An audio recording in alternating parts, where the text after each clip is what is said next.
Hi guys! Ako nga pala si Nes, nakatira dito sa Qatar. Kakauwi ko nga lang pala dito galing trabaho. 11 AM to 7 PM nga ngayon yung schedule ko, kaya naman nagluto nga ako pagka-uwi. Frozen pa nga ito, kaya naman naghiwa nga lang ako ng kaunti. Bigay pala yan ng kaibigan ni Mahal na napakabait nga daw.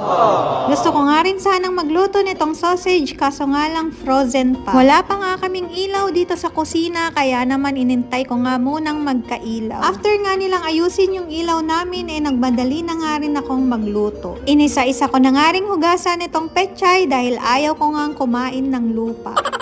Nahugasan ko na nga rin ito at inaantay ko nga lang lumambot yung baboy. Ayan na nga at amoy na amoy ko na nga yung bango ng niluluto ko. Puro taba pala yung nahiwa ko kanina.